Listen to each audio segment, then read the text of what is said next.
Em muitas manifestações sobrenaturais, Nossa Senhora vem como mãe nos alertar sobre a proximidade da punição, mas ela não pode opor-se à justiça divina, quando os pecadores não cessam de ofender a Deus. Não correspondendo à advertência, o castigo se descarrega sobre os homens. Eu sou Denise Lima, do canal Seguindo com Maria, e convido você a conhecer as mensagens de Nossa Senhora em Kibeho, Ruanda, aprovado pela Igreja. Era sábado, do dia 28 de novembro de 1981, pouco depois do meio-dia. Afonsine Momorek, então com 17 anos, almoçava no refeitório juntamente com as alunas da escola secundária de Kibeho.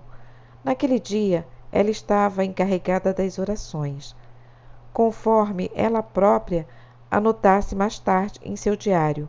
Sentia-se feliz, embora ansiosa. Várias vezes ouviu uma voz suave que chamava: "Minha filha". Após hesitar um pouco, Alfonsine atendeu o chamado e dirigiu-se a um corredor próximo onde parecia ouvir a voz. Repentinamente, ajoelhou-se e fez o sinal da cruz. "Estou aqui", disse Alfonsine. Nesse momento, a senhora de luz apareceu diante dela e aconteceu uma conversa inusitada. "Quem é a senhora?" "Sou a mãe do Verbo." O início desse diálogo causou dificuldade porque ninguém tinha entendimento realmente o que significava a mãe do Verbo. Nas línguas neolatinas, verbo significa também palavra. Sou a mãe da palavra. É uma tradução correta. E também concernente à descrição bíblica quando refere-se a Jesus Cristo, o Verbo de Deus, Palavra de Deus ou Verbo que se fez carne. Vemos que, ao valer-se da expressão Mãe do Verbo, Nossa Senhora vem pessoalmente confirmar um dogma exclusivo da Igreja de seu filho, conforme fizeram em 1830 para Catarina Labourier e também em outras manifestações pelo mundo. Logo, essa pequena confusão se desfez quando a Virgem Santíssima perguntou a Alfonsine: "O que você procura na religião?" Ao que Alfonsine respondeu, testemunhando com toda naturalidade uma das mais singelas e convictas profissões de fé: "Ama a Deus e a mãe dele, que nos deu um filho que nos salva." "É por isso", falou a senhora, "que venho tranquilizá-la, pois ouvi suas preces.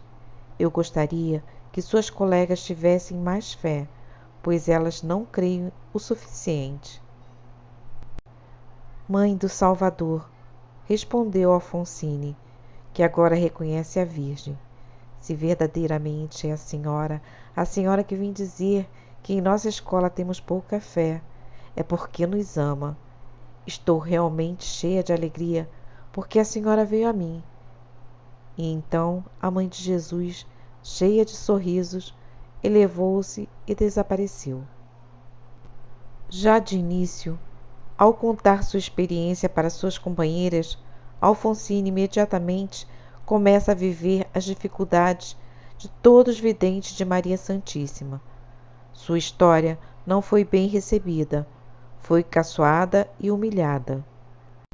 Uma das colegas acusou-a de querer se sobressair por não ser originária da região de Kibeho e por ser uma intrusa que entrara na escola depois do início das aulas. Diversas aparições se sucederam. Alfonsine adquiriu aquela tenacidade característica dos videntes de jamais recuar ou se retratar. Como o fenômeno impressiona, suas colegas passaram a se ajoelhar e rezar com ela, embora não vissem a aparição. Em 12 de janeiro de 1982, a Nathalie Mukamazin Paca viu Nossa Senhora e entrou no mesmo êxtase que Alfonsine.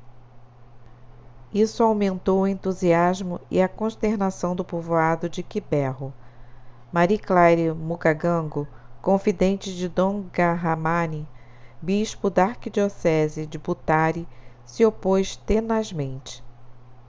A situação foi ficando cada vez mais delicada até que no dia 2 de março de 1982, quando Marie Claire Mukagango também passou a ver a aparição. Mas não parou aí. Uma das características mais surpreendentes dos fenômenos marianos ainda ocorreria. Outras pessoas passariam a entrar em êxtase e a compartilhar simultaneamente a visão. Em julho, também viram a aparição Segachaya, jovem que ainda não era cristão, e outro garoto, Valentine, além de mais 4 garotas, Agnes, Vestine, Stephanie e outra Agnes, mais jovem que a primeira. Assim, os videntes principais seriam 8. Entretanto, outras 20 pessoas da área de Quiberro alegaram ter visto a Mãe de Jesus e, no mínimo, mais 10 em outras partes do país. Segundo relatórios da Comissão de Investigação, durante estes êxtases com a Mãe Santíssima Jovem e Luminosa, os videntes se viam em outro mundo, uma vasta extensão de campinas verdejantes, cobertas de umidade e orvalhos cintilantes. Como é de praxe, todos os videntes principais foram inquiridos e submetidos a testes, juntos e separados, com algumas ligeiras diferenças nas descrições sobre o aspecto de Maria, quer juntos ou separados, todos unânime e ardosamente concordaram sobre um ponto em comum em outras aparições.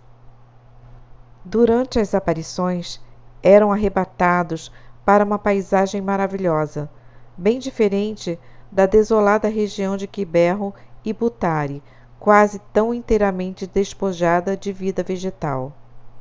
De acordo com os relatos da Comissão de Investigação, durante esses êxtases com a Mãe Santíssima, jovem e luminosa, os videntes se viam em outro mundo, uma vasta extensão de campinas verdejantes, cobertas de umidade e orvalhos cintilantes, suas luzes cor-de-rosa e de outras cores brilhantes nesse outro céu. Nessa paisagem, completamente diferente de Quiberro, havia flores por toda parte, radiosas e resplandecentes. A Virgem flutuava acima dos videntes, razão pela qual todos inclinavam a cabeça para trás e olharem quase diretamente para cima. Sem exceção, todos os videntes descreveram de maneira idêntica essa mesma paisagem maravilhosa. Quando os videntes entravam nesses seus intensos transes extasiados e perdiam o contato com esse mundo, todos foram testados. Feridos com canetas e pontas de faca, às vezes sangravam. Fósforos e velas acesas eram aplicados em suas mãos e também objetos sobre as unhas. Lanternas eram voltadas diretamente para seus olhos arregalados, mas as pupilas não se contraíam nem dilatavam. Alguns recebiam tapas no rosto sem esboçar mínima reação. Uma rigidez incomum tomava seus corpos. Não se conseguiam mover-lhes os braços e as pernas pela força. As colegas de classe de Alfonsine testemunharam-na falar em línguas diferentes, francês, inglês, Kinyarwanda, sua língua nativa, entre outras desconhecidas. Um aspecto comovente, ao estudar-se em maiores detalhes o período de uma grande aparição de Maria Santíssima, são as delicadezas proporcionadas pelo seu amoroso coração maternal. E no caso de Quiberro, também através do misericordioso coração de Jesus, Nosso Senhor se apresentou para alguma das crianças videntes. Como no caso de Emmanuel Segatachia, nascido em 1967 em uma vila chamada Huamico. Seus pais eram pagãos e praticantes dos cultos animistas nativos. Nunca havia ido à escola. Toda a sua família era iletrada e tinha vivido em lugares distantes, onde não havia nenhuma comunicação, nem ao menos rádio. Segatachia não sabia tão pouco fazer o sinal da cruz, nem o que as cruzes em torno da estação da missão significavam. Com 15 anos, começou a ter visões de Jesus. Esse fato, evidentemente, chamou a atenção dos curiosos que começavam a chegar para entender o que estava acontecendo. As palavras de um humilde pastor desconhecedor do cristianismo chamavam a atenção. Afinal, ninguém entendia como aquele menino poderia ter o conhecimento de expressões cristãs como sacramentos, penitência, pecado, amor. De onde vinha essa revelação? O mais belo desse fato é que Emmanuel afirmava ser o próprio Jesus que lhe ensinava a fazer o sinal da cruz, rezar a oração do Pai Nosso, recitar a Salve Rainha e o Rosário, que em seus mistérios contemplava a vida e a paixão de Cristo. Tal fato, por sua própria naturalidade, é comovente e imensamente consolador, desde que Nosso Senhor realmente prossegue sua missão de anunciar a boa nova aos mansos e humildes, como outrora fizera na Palestina, convidando todos para a reconciliação com Deus através da sua incomparável mensagem de amor. Por orientação do próprio Senhor, Segatachia foi batizado em 1983. O nome escolhido foi Emmanuel, que significa Deus conosco, conforme o mesmo Jesus havia lhe pedido em uma das aparições. A essência das mensagens era de teor apocalíptico. A Santíssima Virgem queixava-se de que as pessoas não prestavam bastante atenção às coisas do céu, consideram irrelevantes as verdades reveladas na Bíblia e as ignoram. Nossa Senhora salientou: o fim dos tempos profetizados pela Bíblia deixa-as indiferentes, e elas não se preparam nem veem necessidade de almejar a perfeição. Em outras circunstâncias, a Mãe de Jesus e Mãe da Igreja queixou-se da mesma maneira como em outras grandes aparições. Tudo o que lhes digo parece-lhes sem importância. As aparições de Maria em Quiberro estão fardamente documentadas, uma vez que foram gravadas e até mesmo filmadas. Inúmeros romeiros, policiais e autoridades governamentais tiveram a oportunidade de testemunhar por escrito os extraordinários fenômenos solares e atmosféricos que várias vezes ocorreram. Semelhante a outras grandes aparições, era possível fitar o sol sem ferir os olhos. Uma sequência de fenômenos se desenrolava. Primeiro, o sol ficava azulado. Depois, a parte superior ficava branca e brilhante, a inferior vermelha. Algo semelhante a uma faixa cingia o sol. Este dançava da esquerda para a direita e de baixo para cima durante uns 10 minutos. E milhares de testemunhas viram o céu sobre Quiberro passar por um encantador espectro de cores. Durante a noite, várias vezes as estrelas dançavam e outras vezes desapareciam completamente, sendo substituídas por cruzes luminosas. Mas o mais significativo dos fenômenos para a região de Quiberro foram as chuvas fora de época, que amenizavam a seca que tanto assolava aquela localidade. E a ideia da chuva partiu da própria Mãe de Jesus, que perguntou a Nathalie, em agosto, mês que raramente chovia: por que não me pediram chuva? Nathalie respondeu: a senhora disse que daria conforme sua vontade e quando quisesse. E a Mãe Santíssima retrucou: e agora vou lhes dar uma chuva de consagração. Ao dizer isso, caiu uma tempestade, iniciando assim a primeira de muitas chuvas fortes. Mesmo assim, ninguém procurava abrigar-se. Milhares de peregrinos ajoelhavam-se no aguaceiro, na lama bem-vinda e agradeciam alegremente as chuvas do céu. Passaram a recolher a água da chuva em todas as vasilhas disponíveis e em enormes caldeirões, e a partir dessa água recolhidas começaram as curas. Desde o início, a aparição definitiva de Nossa Senhora em Quiberro não poderia ser posta em dúvida. Os videotapes, transmissões radiofônicas e testemunhos clericais, os milagres solares e as curas falaram por si. Mesmo assim, com base na razão e na prudência, o bispo da arquidiocese de Butare, Monsenhor Guarmani, convocou 2 comissões de estudo. Uma compunha-se por médicos e psiquiatras e outra de teólogos. Mesmo antes da aprovação, uma enorme renovação da piedade, aumento de fé e inúmeras conversões já haviam ocorrido em Quiberro e por toda a Ruanda. Um fato inexplicável, testemunhado pelas comissões de investigação, era a das viagens místicas. Os videntes avisavam que iriam permanecer como mortos durante dias, e Afonsine chegou a pedir que não os enterrassem, pois estariam vivos. Disse também que não sentia nenhum medo. Nessas viagens místicas foram conduzidos pela Mãe Santíssima ao céu, ao purgatório e ao inferno.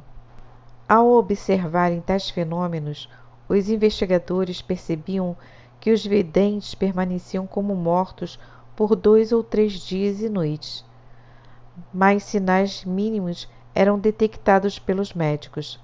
A princípio, tomaram medidas severas para despertar os videntes comatosos, mas nenhuma surtiu efeito. Os médicos da comissão de inquérito, juntamente com padres, freiras, enfermeiras e outras testemunhas, puderam comprovar que, ao recobrarem a consciência, voltavam sem apresentar nenhum sinal de desidratação ou fraqueza, embora tivessem permanecido sem comer e beber durante o período de coma.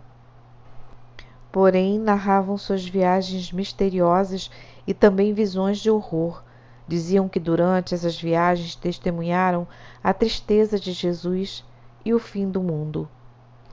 Porém, no dia 15 de agosto de 1982, ao recuperarem de um êxtase que durou 8 horas, 5 dos videntes principais começaram a chorar compulsivamente lágrimas de horror.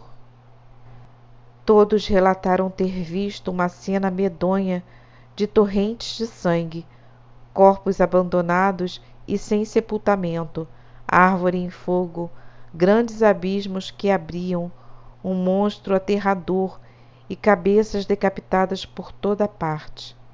Essas revelações foram testemunhadas por cerca de 2.500 peregrinos presentes, que ficaram bastante temerosos. Com as mesmas características, essas visões apocalípticas repetiram-se várias vezes. O mais incrível foi que poucos anos mais tarde, as guerras entre os Hutus e Tutsis fugiram a todo controle. A meta dos Hutus passou a ser o total genocídio dos Tutsis. Chegaram a ordenar a todos os Hutus do sexo masculino de 6 a 90 anos que matassem pelo menos um Tutsi. Após matá-los, deveriam decapitá-los e exibirem as cabeças como prova da façanha. Uma das razões chaves que fizeram as autoridades eclesiásticas competentes reconhecer a aparição de Quiberro foram as visões antecipadas do genocídio em Ruanda, que ocorreu 12 anos mais tarde, em 1994. Em 19 de agosto de 1982, os videntes relataram um rio de sangue, uma incontrolável matança, corpos abandonados sem ninguém para enterrá-los, árvores em chamas e corpos sem suas cabeças, exatamente como ocorreu depois. Cidades povoadas e aldeias foram inteiramente arrasados e suas árvores queimadas. Milhares e milhares de corpos foram abandonados e deixados insepultos. Os rios ficaram fétidos, com corpos que se decompunham por toda parte. Quem bebia a água desse rio morria de febre. Tão grande era a poluição de cadáveres de Hutus e também de Tutsis que os peixes morreram no grande lago de Kivu, cerca de 100 quilômetros na fronteira da cidade de Ruanda. Centenas de milhares de refugiados fugiram para países vizinhos. Muitos países e Nações Unidas enviaram socorro em enorme quantidade de alimentos e remédios, embora insuficientes. Milhares morreram em campos de refugiados, principalmente crianças que já sofriam de desnutrição na terra natal.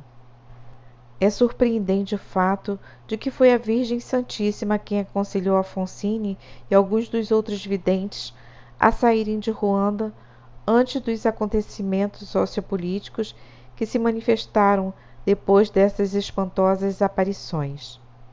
Em 1995, estimou-se a perda populacional de 4 milhões de ruandenses. No entanto, a contagem de corpos chegou à metade da população. E conforme a profecia de Maria Santíssima, o Apocalipse desceu realmente sobre Ruanda, mas não terminaria ali. A Virgem Santíssima ainda advertira em Quiberro que a promiscuidade sexual conduziria ao desastre. Isso foi antes que o mundo soubesse sobre a AIDS. Em 1994, a África possuía 70% das vítimas de AIDS de todo o mundo. Vilas inteiras transformaram-se em cidades fantasmas. E assim, 25 milhões de africanos contraíram AIDS. No entanto, a mãe de Jesus disse a Marie Claire, no dia 2 de abril de 1982, "Quando eu digo essas coisas, eu não digo apenas a você, mas falo também a todos os outros." Os homens dessa época esvaziaram cada coisa de seu sentido verdadeiro. Pecam, porém não mais reconhecem que agem injustamente. Em 1994, Ruanda experimentou os eventos mais trágicos de sua história. O maior acampamento de refugiados estava em Quiberro. No dia 14 de abril de 1994, todos os Tutsis que se encontravam em uma igreja da paróquia local, em torno de 4.000 pessoas, foram assassinados pelas granadas que explodiam no edifício da igreja, que mais tarde seria incendiado. Quando Nossa Senhora mostrou às meninas as cenas horríveis dos eventos futuros, no dia 15 de maio de 1982, disse: "Aqueles que me procuram encontrar-me-ão. Eu venho não somente para Quiberro, não apenas para a diocese de Butare, não somente para Ruanda, mas para o mundo inteiro." Nesse mesmo dia, durante a aparição de 8 horas de duração, aproximadamente 15.000 pessoas estavam presentes. Todos viram um sinal que se movia no céu. Viram estrelas ao meio-dia sobre o céu africano, como se fosse noite, porém iluminado pelo sol. Na verdade, toda a inter-relação desse conjunto de fenômenos inexplicáveis, bem como exatos desdobramentos dos trágicos acontecimentos sobrenaturalmente previstos e devidamente documentados em Quiberro, forçam-nos a concluir que Maria Santíssima não faz suas espantosas intervenções senão com um grave motivo de advertência. Essas extraordinárias intervenções celestiais vêm confirmar que a humanidade realmente encontra-se apartada dos caminhos de Deus e também que já estamos vivendo o tempo da colheita, previsto pelas Sagradas Escrituras. Por isso não é demais perguntar: teria sido a mensagem de Quiberro, enunciada pela Santíssima Virgem, um dos últimos apelos da Mãe de Jesus sobre o que deverá esperar a humanidade, se não voltar seu coração ao Deus vivo na pessoa do seu Cristo? Agnes viu estes eventos horríveis e dolorosos em 1983 durante as aparições de Nossa Senhora diante de uma multidão enorme. Uma outra vidente de Maria Santíssima, desta vez Ivanka, em Medjugorje, em suas visões do dia 25 de junho de 1993, também profetizou os horríveis eventos que aconteceriam na África. Nossa Senhora havia-lhe dito que começaria logo, mas poderiam ser evitados ou amenizados com as orações das pessoas. Em uma aparição de fevereiro de 1994, a Mãe de Jesus preparou Agnes em uma mensagem confidencial para os eventos dolorosos que sobreviriam. Nessa visão, a vidente viu seus pais sendo assassinados em Quibé, o que posteriormente ocorreu. Inscreva-se no canal Seguindo com Maria, curta e compartilhe o amor de Maria.